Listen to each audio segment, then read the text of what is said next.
ევროპის ზამთრის ახალგაზრდულ ოლიმპიურ ფესტივალს მასპინძლობს საქართველო. ბაკურიანში სპორტსმენები დღეს გიგანტურ სლალომში ასპარეზობენ. სპეციალურად ოლიმპიური ფესტივალისთვის შეიქმნა ახალი ინფრასტრუქტურა, მოეწყო სხვადასხვა მოედნები და ტრასები.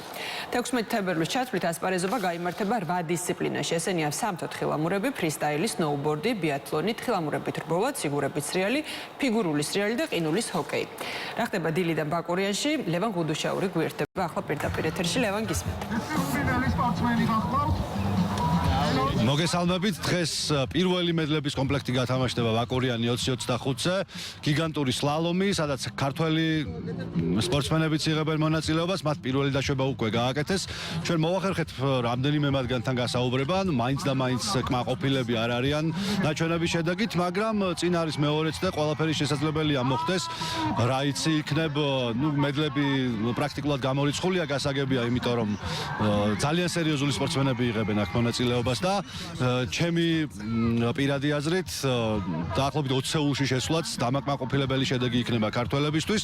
რაც შეეხება სხვა დისციპლინებს, ასევე ძალიან საინტერესო იყო შიო ქუჩუკიანის გამოსვლა, პირველი ქართველი ბიატლონისტის, რომელმაც მონაწილეობა მიიღო ოლიმპიურ ახალგაზრდულ ოლიმპიურ თამაშებში. რა თქმა უნდა, მასაც ძალიან გაუჭირდა, მაგრამ ფაქტი ის არის, რომ ახალ ბიატლონის ტრასაზე, რომელიც სპეციალურად ამ ტურნირისთვის მოეწყო ბაკურიანში, პირველი შეჯიბრებები დღეს უკვე ჩატარდა. ჩვენ შეგვიძლია მოусმინოთ სპორტსმენების და ოლიმპიური კომიტეტის წარმომადგენლის კომენტარებს და შემდეგ უკვე ვისაუბროთ იმ დარჩენილ დისციპლინებზე, რომელიც გაიმართება დღეს ბაკურიანი 2025-ზე. პირველი მცდელობა წარმატებით დასრულდა. ჩემი შედეგი კმაყოფილი არ ვარ, სიმართლე თუ გინდათ. მეტი შემეძლო, მაგრამ მეორე ცდაზე შევეცდები მაქსიმალურს და რაც შეიძლება კარგი შედეგის დადებას. პირველ ცდას დადებითად შევაფასებდი, იყო რაღაც შეცდომები, მაგრამ არა უშაოს, წინ მეორე ცდა არის. მე ყველანაირად ვეცდები, რომ დადებითი შედეგი დავდო და წარმატება მოუტანო საქართველოს. მას შემდეგ რაც ჩვენი სპორტსმენები დაეშვნენ, მე მგონი საკმაოდ კარგი შედეგია. ყოველ შემთხვევაში ყველა მოაღწია ფინიშამდე და აგრძელებენ ბრძოლას. მეორე დაშვება იქნება და გაცმარიცის ჯამში საბოლოოდ რომელ ადგილს დაეკავებენ.